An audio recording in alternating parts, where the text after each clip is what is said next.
Welcome to the next session, part 2 of our equine pasture management series, Understanding Your Pastures. This is one that I really think is the most valuable one of our entire series. And the reason I say that is this is going to give us the basis for all the different steps that we can take, or different applications that we can do to improve and best utilize our equine pastures. If you can understand a little bit, we're going to get a little into the science, but if you can kind of understand the way your grasses grow and what's beneficial and what's not beneficial, this will give you a great head start on creating that perfect pasture. Now, that perfect pasture is awful difficult, but we can go from here. So you're going to see a lot of this information later in some of the series that we go through, and that's okay to repeat it. It never hurts me to actually hear it more than once. So we'll get started here, going through the next one. And so this is the most difficult, really, to start. And so we get after, in Tennessee, we typically say it takes 2 to 3 acres per horse to provide adequate supply. Now, that's not to say that within Williamson County, if you've got rock over your entire place, 2 to 3 acres is probably not going to be sufficient. But if you've got a really deep quality soil that's is really fertile and has good water holding capacity, you might be able to survive on 2 acres. So it's really going to depend on your landscaping for that. The next part is, if I put 1 horse on 3 acres, a 3-acre lot, they will eventually wear it down to where this little picture says right here. So that's often the question that I get is, how many horses per acre? And a lot of that comes back to, what are your goals? What do you want from your pasture? Do you want it to be an exercise lot like this picture actually is? And they're pulling very little forage off of this pasture. Or do you want to actually be able to say that, hey, I don't want to feed hay for 9 months of the year, so how can I pull forage off of my pasture? And so that's all part of the goals that we establish. So to understand the way our grasses grow, we have a few pictures here. And so one of the most important things to know is that grass, like everything else, takes water, light, and nutrients to survive. So you've got a couple different ways where you can be adding the nutrients to give the water or the grass the needed supplies. But you also look at what else in your pasture is also competing for water, light, and nutrients. So if you've got a really thick stand of grass right here, the grass is the only thing really competing for that. Every time you start to get a little hole in the ground where a weed has the opportunity to expose themselves, they're now competing for those nutrients that the grass is also competing for. And so, sometimes depending on the weeds, they can be more aggressive than the grass, and vice versa. But overall, if you've got a good quality stand of grass, it may outcompete some of these weeds and keep them from taking away those much needed nutrients. Depending on the time of year, which if we have a drought or things like that, nutrients might be in short supply. So anything like this taking over your grass's nutrients is really a detriment to your pasture. So you're behind the 8 ball to even start with. And so this is one of the most important slides that I think you can really get to understand grass, because we'll reference this back all through the summer, all through the fall, winter, at all times of the year. And so the way this goes, this is actually an interactive slide, but for this purpose, it's not going to be. So when we first plant that grass, when it first starts growing, we all know that plants grow by sunlight, photosynthesis. So they have to have the more surface area that we expose with the actual blade of grass, the more sunlight they can receive, and then the more they can grow. Well, when it first starts right here, their blade of grass and surface area is very, very small when we first plant that grass and it just first starts coming up. Well, they don't have the ability to get very much energy or use photosynthesis for light to get that energy. So all their energy is coming from the root system. So it's going on its reserves. just like when a baby's born, right away, it's kind of living on reserves that first 24 hours, and then you hope, we start taking in milk. Well, this is kind of living on its root system. So all the energy that this plant has is coming from the root system, which we know that's not going to last for very long. So we hope as it starts to grow, we start to get more surface area. The blades of grass are getting bigger, they're getting broader, then we're going to get more surface area. Well, now we can catch more sunlight, and now we can really start to grow. So not only do we have a root system that's kind of been replenished, it's got some energy down there for reserve just in case we have to, but now we have this big broad surface area of our grass plant that can take in energy, that can store some energy. And so now our plant is really starting to reach its potential. The third stage is when our plant gets big enough that now it's time to start reproducing. So, we've hit our peak as far as our surface area for our blades, and now we're going to go into reproduction. And so now, instead of using the energy to store and help the plant grow, now all that energy is being focused on the seed head and trying to reproduce itself. So that little curve right here is where our quality is going up, up, up. As our surface area goes up in our grass blade, the quality of that plant is going up. But once we hit this peak up here, once that hits and our plant's starting to go into breeding purposes with that seed head, the quality of the grass goes down, because just like you guys have seen, when the seed head, very rarely are they bent over. It's standing straight up. So now that the cell is actually starting to get a much thicker cell wall, or lignin is starting to be added, and so it can stand more upright like a tree versus kind of being very flexible with like these blades. So now, understanding the way this grass grows and the importance of it, now we can try to think about how is our grass going to grow in our pasture. So when we start getting in our pastures, the ideal range for a lot of our grasses is if you don't want your plant to get below 3 inches. When it gets below 3 inches, it takes much, much longer for that plant to recover, because now once you get below 3 inches, you have much less surface area on your grass blade, and now it's pulling energy from the root system again instead of these blades. So we have less surface area, so we can't get more sunlight, so it's going to grow much, much slower. Well, then you also have a maximum, because at the maximum, you start to get seed head production. If it gets to a certain height, it triggers in seed head production. And we don't want to do that either. So if we can get into that 8, 9 range, and it really kind of depends on visual appraisal of going out into your pasture and looking for those seed heads. And we'll go into those in some of our next sessions. But going out in your pasture and looking for those seed heads, or just kind of go around the 8 inches, get yourself a good yardstick, and that's when we want to put our horses in, because we want them to graze that grass back down to these manageable rates, no lower than 3 inches.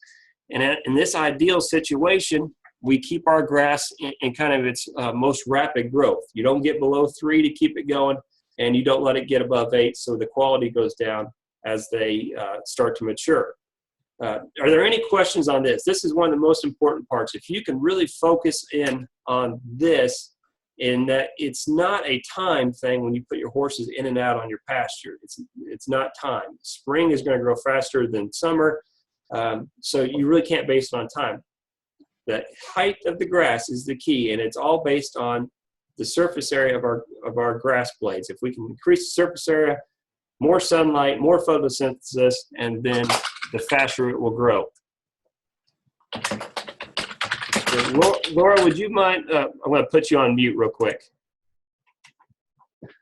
Okay. So that's the basis for everything that we're going to do from now on. And so this is just a really good example. And like I said, we're going to get into a little on the science side for this presentation, but I think it's really good to understand it and really go from there. So what this graph represents is if we didn't do anything to our pasture, and anything I mean in reseeding. So if we had if you look down here where the green line starts, it's starting right around the 28 mark. And we actually have more weed pressure, more weeds than we have grass and the combination of clover when we first started this. which is typical of a lot of our pastures. And if all we did was during this first one, if we put phosphorus and potassium on our pasture, which these are two key ingredients for the growth of grass. A lot of times the environment for weeds is a little bit different from grass. When we talk about pH and a few other things, the lower the pH, the better chance weeds have to grow, the less chance grass has to grow. So if we can get the environment switched over to where it's beneficial to our grasses and it's not as much for our weeds, then that's where our grass can really take off. So in this diagram, when we first just added the phosphorus and the potassium, that really shot our grass up. Those were the nutrients it needed to really get started, which you see, it's very detrimental to the weeds. It also helped our clover. So our clover is starting to go up. And so now we have ground cover that has more than 50% ground cover. Our weed pressure is getting down below 20. Our clover is coming up. So overall, we have a really good stand and good shot. So, grass can only do so much with just phosphorus and potassium. So it is starting to level off here. And so between phosphorus and potassium, it heads on over here to the next stage where we add a little bit of lime. And this is lime where we got into changing that pH. And we'll get into that in the next few slides, what pH can actually do. But this is then what gave grass our next boost. So we changed the pH with a little lime. Weed pressure continued to go down. Our grass is getting what it needs. So our grass is continuing to thrive, spread out a little bit, and it's starting to knock out weed pressure. So our clover is starting to pop up. Then we start to add in a little phosphorus, potassium, and a little nitrogen on top of our lime. Now the nitrogen is what really kicks the grass into gear. Nitrogen is not going to help grass appear. What it's going to do is kickstart the grass that is actually there. So when we kickstart that, that really increases the competition for the weeds. The weed pressure goes down. Now the bad thing for the clover is it's getting out competed by the grass. But that's not necessarily such a terrible thing because the grass is really what we're looking for. The clover can actually provide nitrogen in itself. That's why it's always good to have a little bit of clovers in your pasture because they can really help us there. But this graph just shows purely if we didn't add any grass, if we just tried to manage our environment for our grass, this is what happens. So that's a perfect world. And we all know we don't live in a perfect world. So this is what happens. So the first thing we always talk about is get the soil test. And this is the reason why we do a soil test. Oftentimes, our pastures haven't been limed in quite a while, and lime is how we change the pH. And so you can see here, this graph or this little chart here shows when nitrogen is most available during the certain pHs of the soil for these grasses. And so you can see that we have this little red line down here. And this is the beginning. So this is the key point. If we can get our pasture soils above 6 to 6.5 is the most efficient range. When you start getting above 6.5, it actually probably costs you a little bit more money to get above that than you're going to benefit from those inputs. So the key is if we can get our pastures from 6 to 6.5, all these phosphorus, potassium, nitrogen, all those nutrients that we put into the ground, our grass can now use. If we put in all this money, we said, we need to get more nitrogen because I saw the graph, I saw what benefit nitrogen, phosphorus, and potassium have to grass. So I'm just going to go out there and I'm just going to put all these nutrients into the ground and go from there without doing a soil test to see what my pH is. Well, maybe your pH is at 5.5.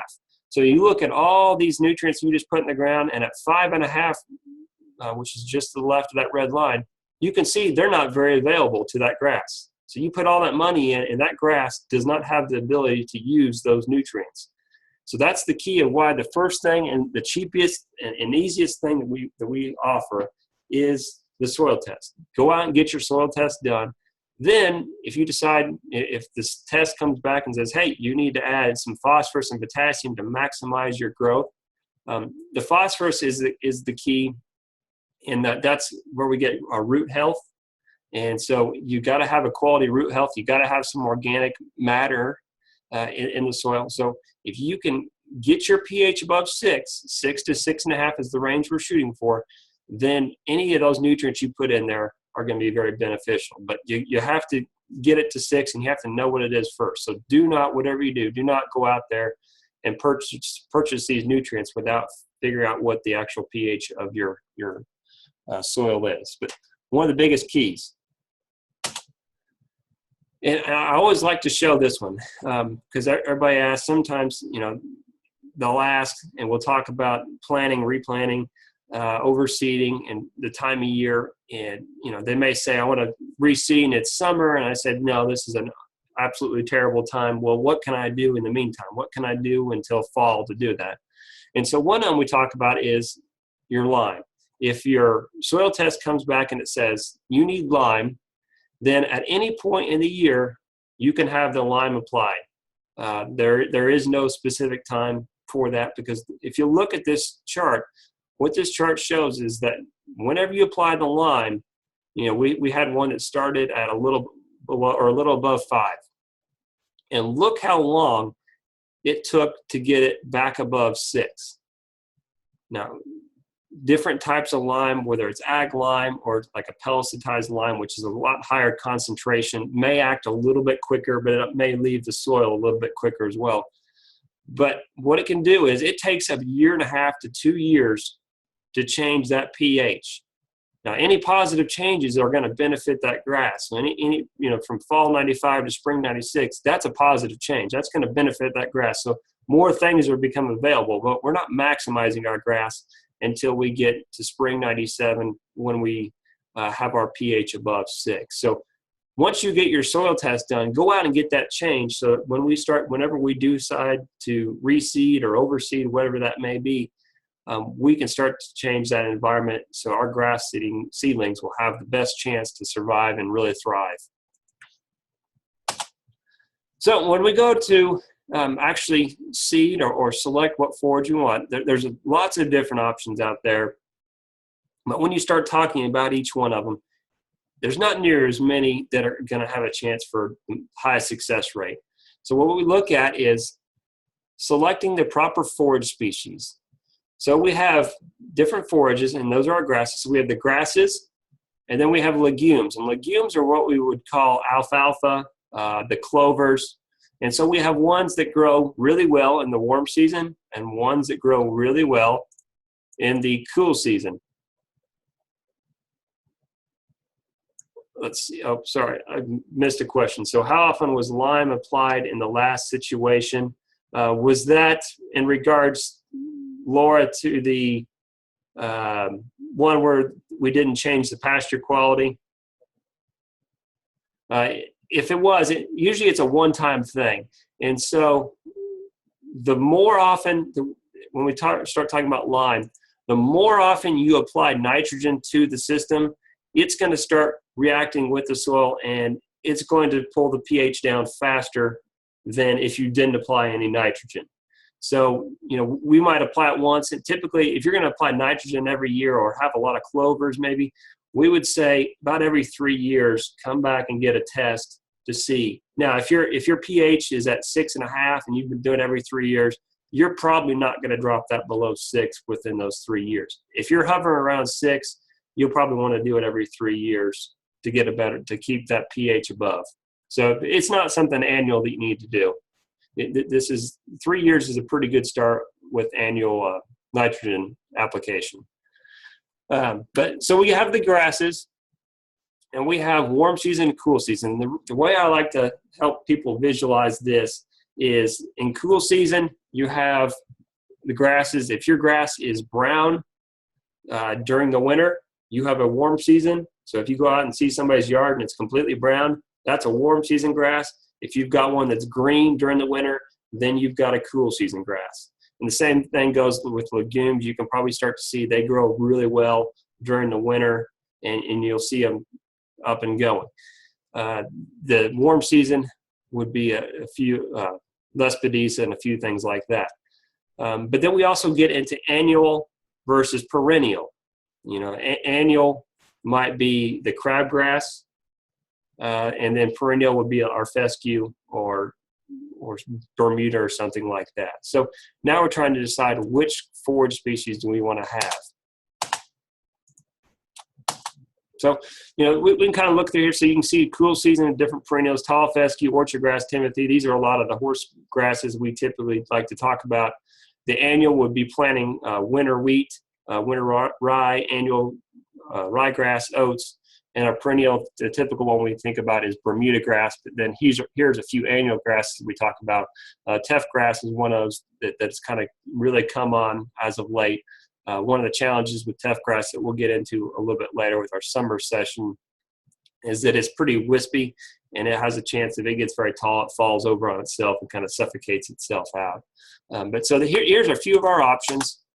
And just to understand, this is really important to understand, and we'll really get into this. The key to maximizing our summer pastures is, and to maximizing our pastures to get forage production, is the cool seasons. They grow really well. You'll notice right now our tall fescue, it's really starting to green up right now. This probably curve started a little bit earlier this year into February, but it's really starting to green up March, April, and about the end of May, we've hit the peak of our cool season grasses. In the ideal situation, it's been cool. It cools down at night, which is a really important part. We're getting enough rain. And then as we start to creep into June, July, the quality and the ability of the grass to really grow and replicate itself has really gone down. And towards July through early September, that it's at its lowest peak, where this grass is really struggling to survive. Some grasses survive, some don't.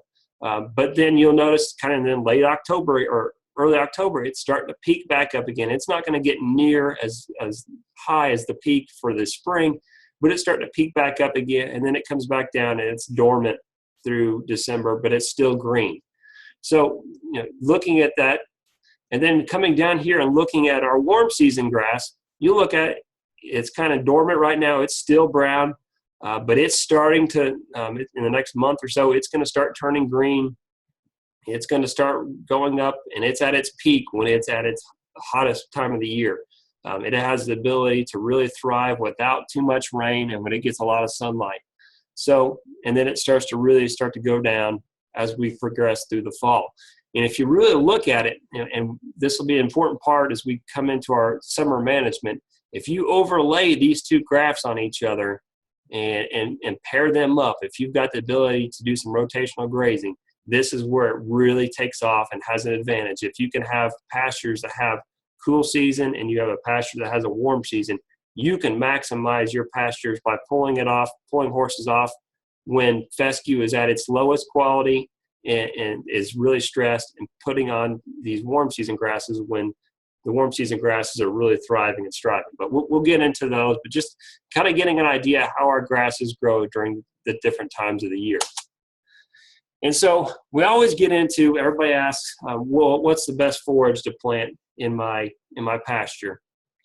And time again, we come back to Kentucky 31 tall fescue. Let's see.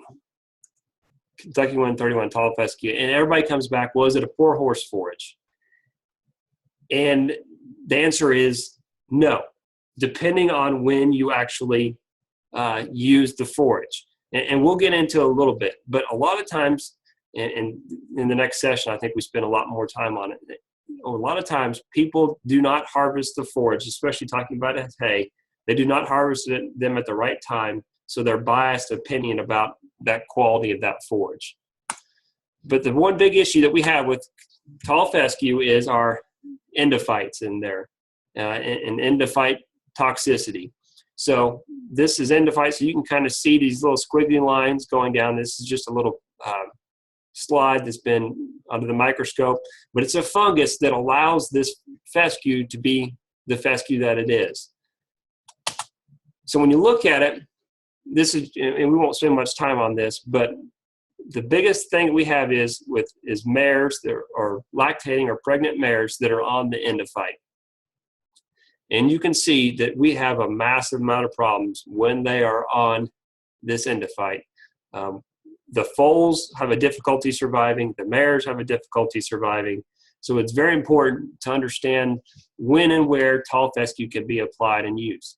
For every other horse besides the mare, that works really well. And the reason why we have tall fescue and we don't do orchard grass and a few other things, Timothy, is this is what happens if you take the endophyte out of the grass. Is you got to stand like this. And this is just a visual, and this would be exactly how our orchard grass would look after one season of grazing. It would be completely worn down and completely worn out.